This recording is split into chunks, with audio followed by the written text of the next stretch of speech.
Bismillahirrahmanirrahim. Wa ammal ladzi khadamul Qur'an fi raqatin. Bahwa penjelasan sebelumnya para ulama salaf, para sahabat, ulama mutaqaddimin juga punya kebiasaan menghatamkan Al-Qur'an. Ada yang 1 minggu, 1 bulan, 1 hari, 2 hari, ya. Beliau bisa menghatamkan Al-Qur'an dengan sempurna. Bahkan juga ada orang-orang dari ulama salaf, para sahabat, itu menghatamkan Al-Quran fi rakatin dalam 1 rakaat. Ketika sholatnya subuh maka 2 kali hataman. Nah, ini. Ketika sholat maghrib maka 3 kali hataman. 1 rakaatnya para ulama salaf juga para sahabat, 1 rakaat itu hatam Al-Quran sebanyak satu kali. Bukan 1 juz tapi 1 kali. 1 rakaat itu berarti membaca 30 juz dari Al-Baqarah sampai An-Nas. Rakaat kedua juga begitu. Ketika sholat Isya maka hatamnya 4 kali. Ini termasuk min karomatihim, termasuk di antara karomahnya para sahabat. Siapa mereka yang sering 1 rakaatnya hatam Al-Quran 1 kali? Di antaranya adalah Al-Utsman bin Affan, sahabat Utsman bin Affan, wa Tamim Ad-Dari dan Sa'id bin Jubair radhiyallahu anhum. Ini khatmatan fi kulli rakatin fil Ka'bah. Beliau itu Sayyidina Utsman juga wa Tamim Ad-Dari melaksanakan salat di depan Ka'bah 1 rakaatnya ini menghatamkan Al-Qur'an. Luar biasa. Istiqomahnya para sahabat luar biasa. Kemudian wa ammal ladzina khatamu fil usbu' marrah fakasirun. Juga ada di antara para ulama salaf, para sahabat ini juga mempunyai kebiasaan yang menghatam Al-Qur'an selama satu minggu. Ini lebih longgar, ya. Kalau tadi Sayyidina Utsman juga Tamim Ad-Dari, Sa'id bin Jubair ini menghatamkan Al-Qur'an 1 rakaatnya menghatamkan Al-Qur'an. Ini kalau seukuran kita tidak bisa mengukur dengan keistiqomahan beliau. Kita 1 tahun itu pun belum tentu hatam. Mondok 10 tahun masih belum hatam selama berada di pesantren. Hatamnya cuma baca Yasin, kemudian baca Waqiah, baca Tabarok, itu sesuai dengan kebutuhan. Ketika kirimannya telat baca Waqiah. Kalau ulama salaf juga para sahabat ini punya istiqomah. Kadang 1 rakaatnya membaca Al-Quran, menghatamkan Al-Quran 1 hataman. Juga mereka mempunyai kebiasaan yang menghatamkan Al-Quran fil usbu' selama 1 minggu. Nukila Utsman bin Affan radhiyallahu anhu juga diceritakan bahwa Sayyidina Utsman juga sering menghatamkan juga selama 1 minggu. 1 rakaat hatam, kemudian pakai 1 minggu hatam. Yang 1 hari dan 1 malam beliau juga hatam. Juga Abdullah bin Mas'ud, wa Zaid bin Sabit, wa Ubay bin Ka'ab radhiyallahu anhum. Nama-nama kita masih belum ada di sini. Cuma ada berapa ini. Mudah-mudahan kita termasuk orang yang istiqomah membaca Al-Quran. Sekalipun tidak 1 rakaat 1 minggu. Kalaupun tidak bisa 1 minggu 1 bulan. Kalau tidak bisa 1 bulan 1 tahun, jangan sampai lebih 1 tahun. Itu. Wa an jamaah minat tabi'in ka Abdurrahman bin Yazid wa Alqamah wa Ibrahim rahimahullah. Ini. Di mereka beliau ini istiqomah menghatamkan Al-Quran selama 1 minggu. Kemudian ulama banyak ikhtilaf, banyak perbedaan antar ulama. Bagus mana kita ngaji Al-Quran dengan cara menghatamkan 1 bulan, dengan cara 1 hari yang begitu cepat bacanya. Bagus mana membaca Al-Quran kita membacanya sambil merenungkan isi arti dalam Al-Quran. Kalau kita baca Al-Quran 1 jam hatam, itu mungkin kita tidak bisa merenungkan apa yang dimaksud dalam Al-Quran. Sehingga banyak ulama itu ada yang juga yang memakruhkan ya, khatam lebih atau tidak sampai 3 hari membaca Al-Quran, khatam itu ada yang mengatakan makruh. Ya. Sehingga banyak ulama ya.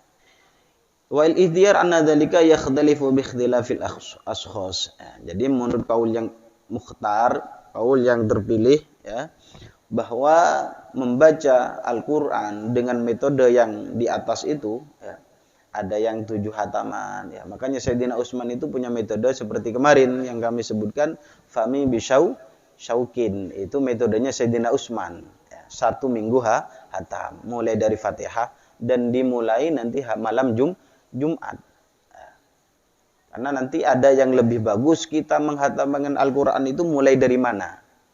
Apa mulai dari siang, apa juga kita tutup dengan malam, atau sebaliknya kita mulai malam kemudian kita hatamnya di siang hari ya.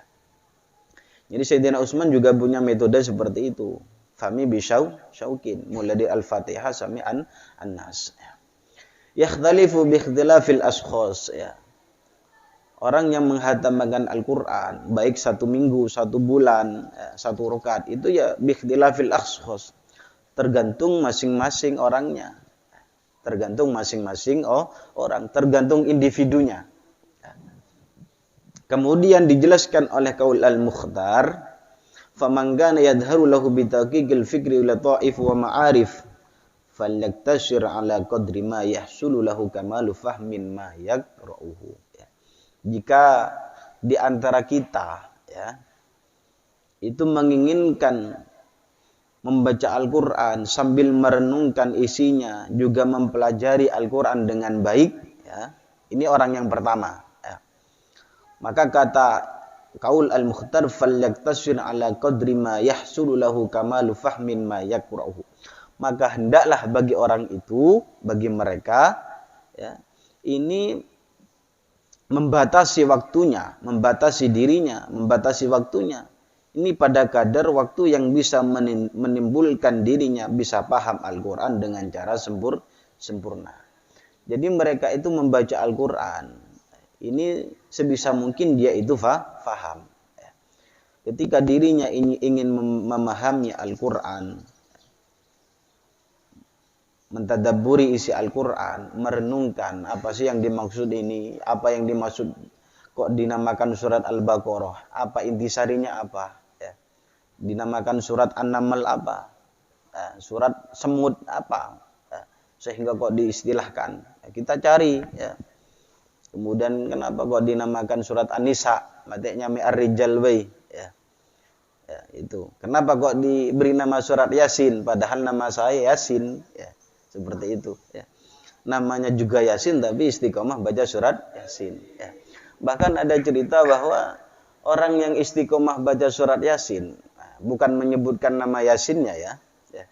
Ini orang yang baca surat Yasin dalam kitab Yasin Hamami itu disebutkan bahwa orang yang seistiqomah membaca surat Yasin itu dirinya tidak akan pernah merasakan rasa lapar. Nah, ini coba.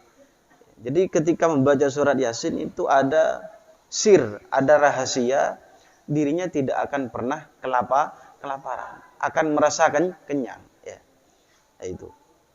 Jadi ketika santri mungkin kirimannya telat, coba baca surat Yasin itu akan menyebabkan kekenyangan. Nah itu. Jadi itu faedah di antara baca surat Yasin. Ya.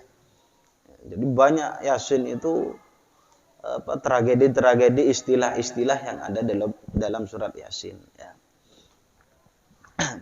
Jadi ketika orang itu ingin mempelajari Al-Quran dengan baik, juga merenungkan Al-Quran dengan cermat, ya maka membacanya falyaktasir ala qadri ma yahsulu bihi, yahsulu lahu kamalu fahmin ma yakra'uhu. Maka hendaklah baginya untuk membatasi waktunya sehingga dirinya bisa menimbulkan pemahaman yang baik juga yang sempurna dalam Al-Quran. Ini yang pertama.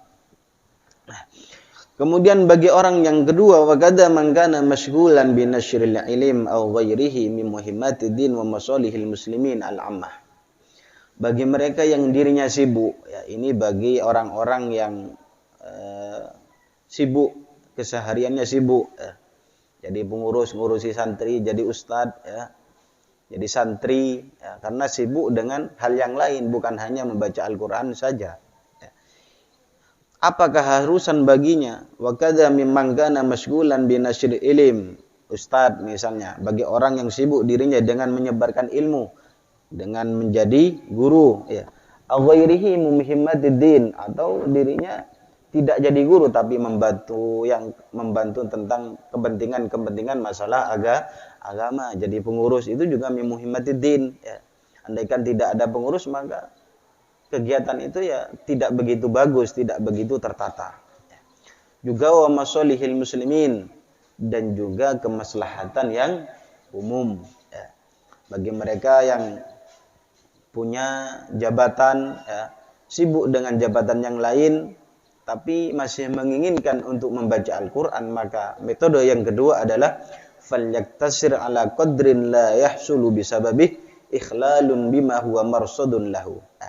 Maka hendaklah baginya untuk membatasi waktu-waktunya ya, pada waktu-waktu yang tertentu sehingga dirinya tidak bisa mengganggu terhadap kewajiban-kewajiban yang ada pada dirinya. Artinya apa? Dia harus bisa menata waktunya. Bagaimana dia waktu mengajar ya, dia harus nasrul ilm. Waktunya mengajar, dia itu harus mengajar. Waktunya dia kegiatan kosong, maka diisi waktu itu dengan membaca Al-Quran. Ini metode yang kedua bagi mereka yang sibuk mengurusi masyarakat, bagi mereka yang punya kepentingan agama, ya. Bagi ustadz, bagi asad, bagi ustadzah, ya. Waktunya sekolah ya sekolah. Tapi waktu kosong nanti diisi dengan membaca Al-Quran. Itu yang kedua.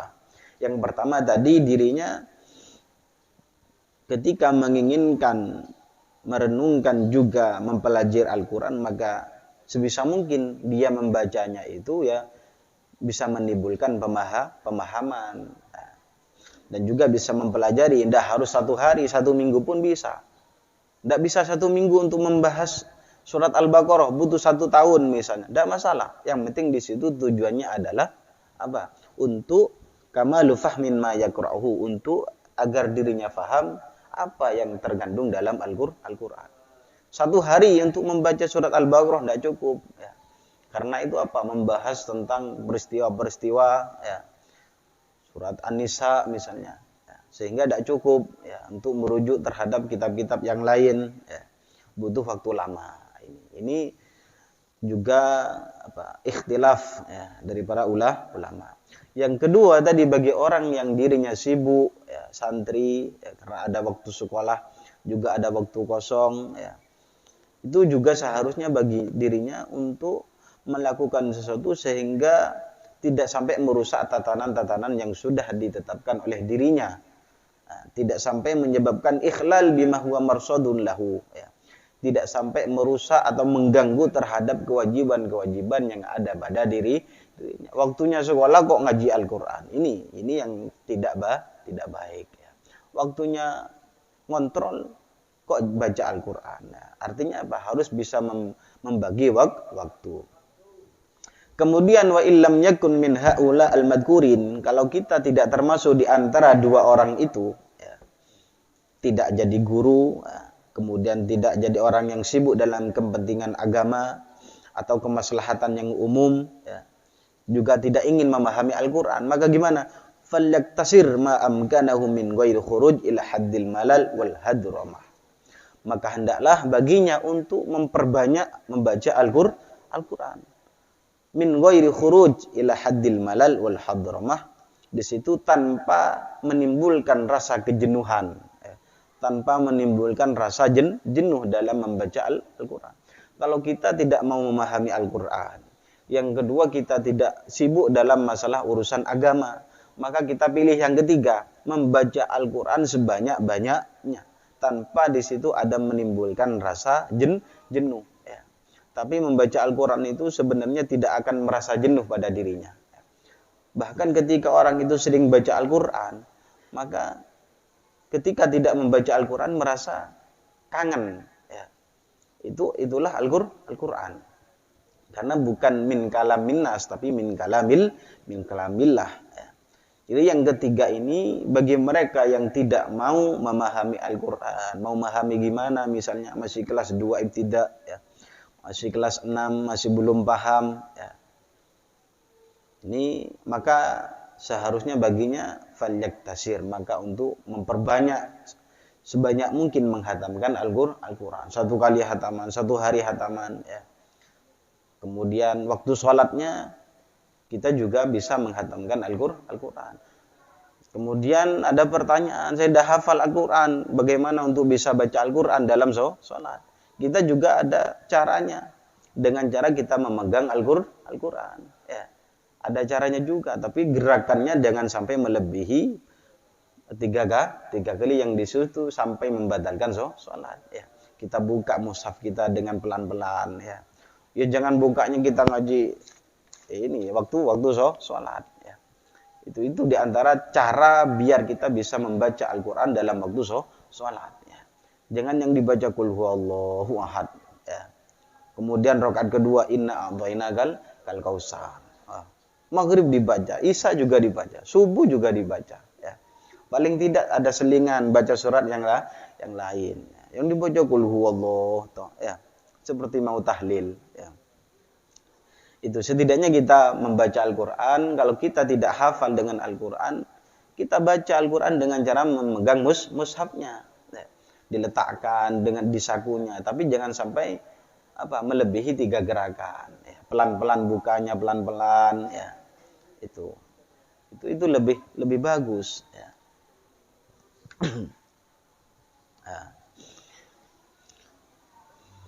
Wal hadromah itu ya membaca Al-Quran terlalu cepat. Ya. Terkadang kan orang membaca Al-Quran tiba-tiba hanya terdengar wakofnya saja, mu'minun, ya. Yalladzina mubsirun, misalnya seperti itu. Ini penyakit ini, ya.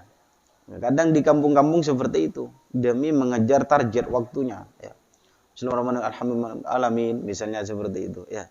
Apalagi waktu tarawih. Ya. Anastain, dolin, misalnya seperti itu. Itu ya terlalu cepat dalam membaca Al-Quran. Bagaimana untuk bisa memahami apa yang dimaksud dalam surat Al-Fatihah itu.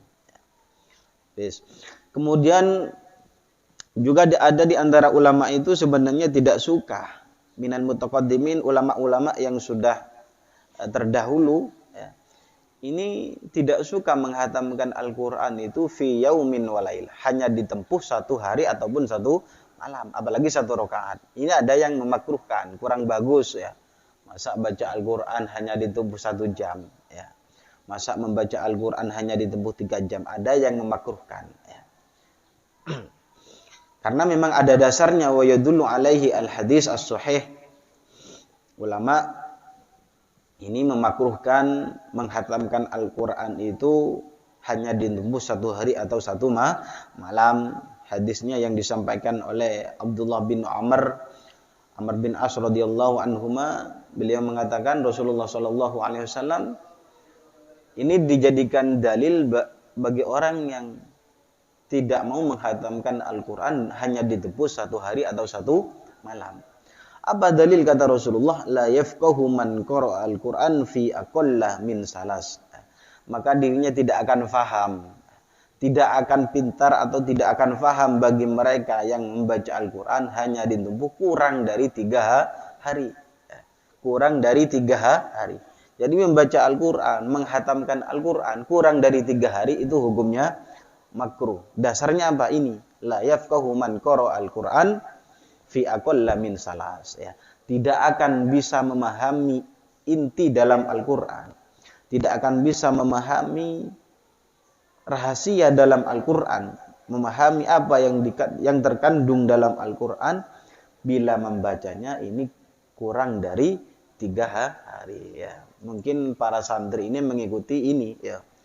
Jadi hatamnya 1 tahun, 2 tahun, ya. Karena kalau cepat la yafqah, tidak bisa memahami kandungan dalam Al-Quran, ya. Luar biasa, dalilnya sudah dipaham, ya. Belum tahu ilmunya tapi sudah dipelajari terlebih dahulu. Sehingga banyak santri itu hatamnya 1 tahun, 3 tahun, 4 tahun. Dalilnya apa? La yafqahu man qara'al Qur'an fi aqalla min salas. Ya, kalau cuma hatamnya 1 minggu, 1 bulan itu tidak memahami dan tidak merenungi apa yang terkandung dalam Al-Qur'an. Ya, jadi luar biasa sudah. Belum tahu ilmunya tapi sudah dipelajari, sudah diamalkan. Nah, itu. Jadi sebisa mungkin kita mengikuti ulama salaf yang mempunyai kebiasaan 1 minggu hatam, ya, pakai metode fahmi syaukin, yang artinya 1 hari itu kita 5 juz, ya. Artinya 30 juz kita bagi 7, ya. Artinya 5, ya. 5 1 hari 5, ya. Kemudian 2 hari nanti 10, ya. 5 tambah 5 menjadi 10, ya itu. Sayyidina Utsman juga seperti itu, punya kebiasaan yang 1 rakaat juga hatam, juga 1 minggu beliau itu menghatamkan Al-Quran. Nggak nanggung-nanggung, 1 rakaat hatam di depan Ka'bah. Ya. Kita nganggur-nganggur baca Al-Quran, ya. Santai-santai di rumah, di masjid, sambil nunggu adzan, sambil menunggu kegiatan. Ya, sisihkan waktu itu untuk membaca Al-Quran. Kalau tidak kita bisa hatam 1 minggu, ya 1 bulan lah. Ya. 1 hari 1 juz, ya. Artinya ketika sudah tanggal 30 ini biasanya kiriman, ya. Jadi ukurannya seperti itu, ya. Dulu di pondok juga seperti itu, 1 hari 1 juz. Kalau sudah juz 29 itu sudah senang, karena besok tanggal 30 mau kiriman. Itu sebagai tanda, ya.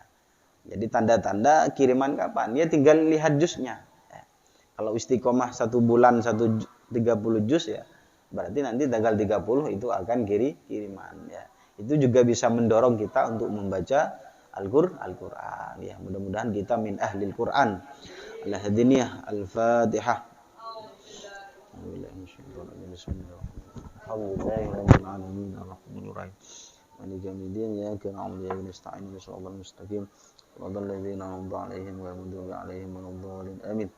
Bismillahirrahmanirrahim.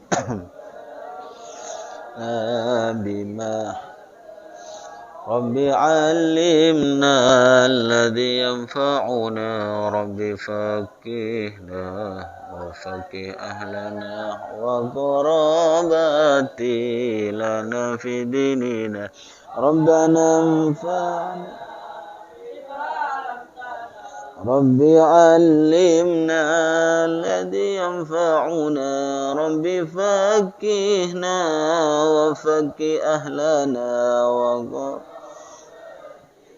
lana fi dinina Rabbana anfa'na bima 'allamtana Rabbi 'allimna alladhi yanfa'una Rabbi faqihna